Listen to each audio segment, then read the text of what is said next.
Hey everyone, this is Andy Malbuff, and in this video we're going to take a look at how we can use Computation Layer in Desmos Activity Builder to hide components from student view until certain conditions are met.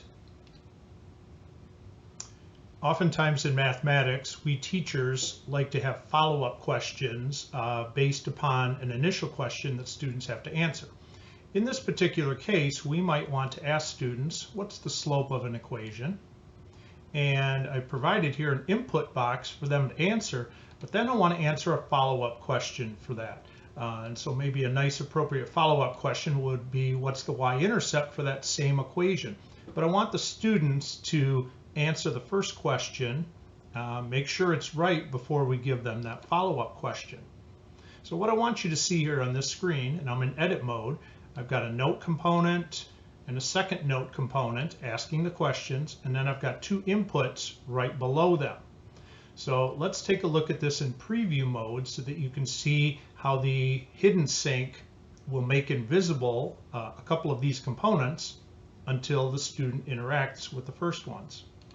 So in preview mode, here's that first question that you're seeing right here. What's the slope produced by the linear equation y equals 3x minus 2? So we want students to enter a 3. So if they do that and press the submit button, then you'll see this follow-up question appear over here on the right-hand side. If the student did not answer a correct response for the first one of 3, let's say they confused it with the y-intercept, and they submit, that second follow-up question does not show up because the first one wasn't done correctly. So let's go back into edit mode so we can see how we can hide this second note in this second component. So here are my four components again, and the first two really have no computation layer in them, and the second two do, as you can tell by this coloring over this icon for Edit Computation Layer script. Now, before I get into the computation layer, what I want to do is tie these two components right here on the right-hand side to the student's input. So I want to name this component. Typically with a math input button, I just use a simple word input. So this is now named as input because we're going to tie these two questions into the response that the student uses in that input blank right there. Now, to begin with, I want to go into the note component. I want this note component hidden until the student correctly responds. So let me show you what the computation layer will look like. Hidden is a sink. It's teal colored followed by a colon. And what we're doing is telling Activity Builder, keep this hidden until the numeric value of the input is 3 and it has been submitted. Now notice we put the word not in front of it. If we take the word not out, then the question becomes hidden when the student does get it correct. So that's kind of backwards of what we want. So we put not in front of this. So this will remain hidden until the student submits a 3 and presses the submit button. Now we're also going to want to hide the answer box or the answer input box for the same reason. So basically, I just did a copy and paste here with that same information. So let's take a look again in preview mode how this looks. If a student types in a correct response of 3, nothing shows up over here yet because they haven't submitted yet. Once they press the submit button, then the follow-up question and the follow-up response box will appear. So let's go and build one of these from scratch. So I'm going to leave preview mode here. And on screen 2, I've done a little bit of prep work. I basically have the same information I had on the first screen for this build along, but there's no computation layer in here. Now, if I'm going to tie these second two components to the student's response over here, I have to name this component. So I'm going to go ahead and name it. Well, I'll use something different. I'll call it Apple this time. Very random name there. And then what I want to do is hide both of these. So I'm going to go into the computation layer script, and I'm going to use the hidden sink. I start typing hidden, and as soon as I get a couple letters in, I'm prompted with the hidden sink. Then I'm going to use not, and I want to tie it to the response of the student. So we're looking for the response of the student to be a numeric value of 3. Now, I can't use input anymore because I've named that component Apple. So as soon as I start typing Apple, you'll see this predicated right here. I choose Apple dot numeric value equals 3, and I also want it submitted. Apple dot submitted. And I'll close out that parentheses. Now, this will remain hidden until the student types in a 3 into the Apple input box and presses submit. I'm going to want to use this same process for my answer component, so I'm just going to basically copy it and go down here to my answer component and paste it in. And now we're ready to go. Let's do a quick preview check. If the student types in a correct 3, there we go, and y-intercept -2, and they can submit that one as well. Now, I don't have any correct checks built into this. That's why we don't see any indicator on the teacher dashboard. This is just the purpose of this video is just to show you the hidden sync. Besides hiding notes and input components, we can also hide a graph. So on this screen, we're going to take a look at how we can hide a graph.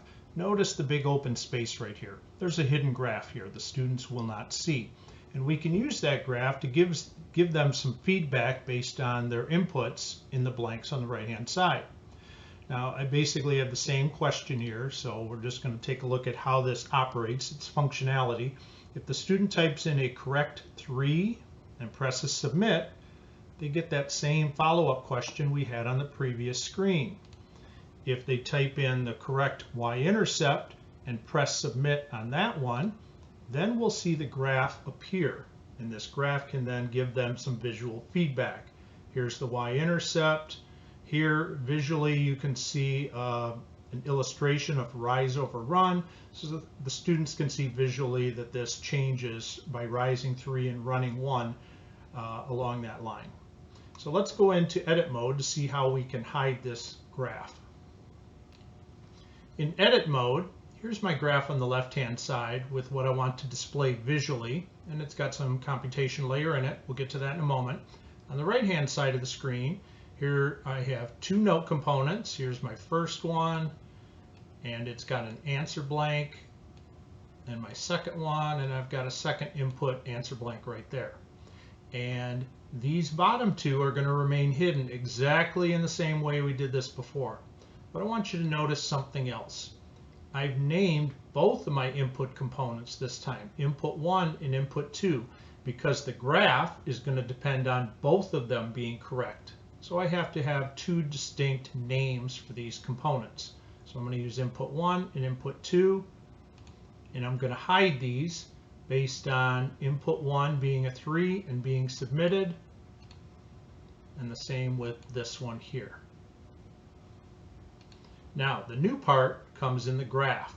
I want this graph to remain hidden unless both inputs 1 and input 2 are correct. Now, this is a little bit more sophisticated, but for those of you looking to dive into this further, this is a great look. So I have my hidden sync up here already created. And then here's my first condition. I want input 1 to be submitted and be a numeric value of 3, just like we had before. But I also want the second one to be correct as well. So if input 2 is not a -2 or submitted, this will remain hidden. Notice I used the operator OR to connect the 2 parts here. So again, let's see it in preview mode. Correct slope of 3, submit. Y-intercept of -2, submit, and the graph appears. If even one of these is incorrect, for example, the student forgets the negative sign, the graph will not appear. Now again, the purpose of this video is not to show an all-encompassing slide because I would have feedback in here for the students to read if they got something incorrect, but I'm just showing you how to hide components. So let's go ahead and build along on the next screen. Again, to save a little time, I've already prepped this screen with the components I'm going to use. So I've got my graph here on the left with what I want graphed already in here. And then I've got my initial question in a note. I've got my initial response with a math input. And I've got a follow-up note with the second question and a follow-up math input. Now I need to name these two components because I'm going to tie them into the graph, or I'm going to have the graph tie into them. So let me call this, I'll use apple again.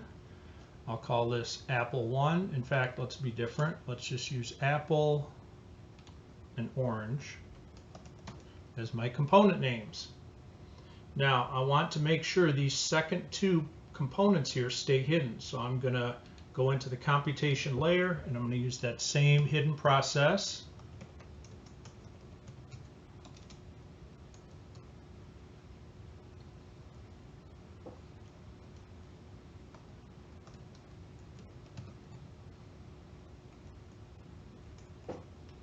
And again, because I want to use this in the other component, I'll just copy it and paste it in down here into the input labeled orange. So now what I have to do is make my graph hidden until both apple and orange are correct. So I had already copied this, so I'm going to kind of use it again. So I'm going to make sure I have it copied, and I'm going to go into the computation layer for the graph, and I'm going to paste it in. Now because I need a second line in here, I'm going to use an operator, and then I'm going to paste it again, just so I don't have to retype, and I don't want hidden in here. And my second component is not called apple, it's called orange. And I want that to be a numeric value of -2. Now, after I do that, we are all set with this being correct.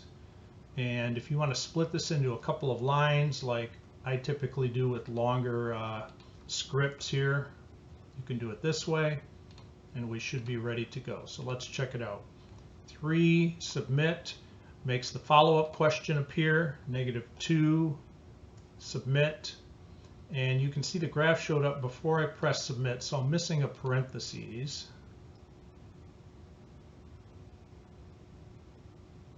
Somewhere in here. Actually, I'm not missing a parentheses. I did not change this apple component name into orange. So as soon as I do that, we should be functioning correctly. 3, submit, gets my follow-up question. -2, submit, gets my graph to show up. So that's a quick introduction into hiding components from student view until certain conditions are met. Thanks.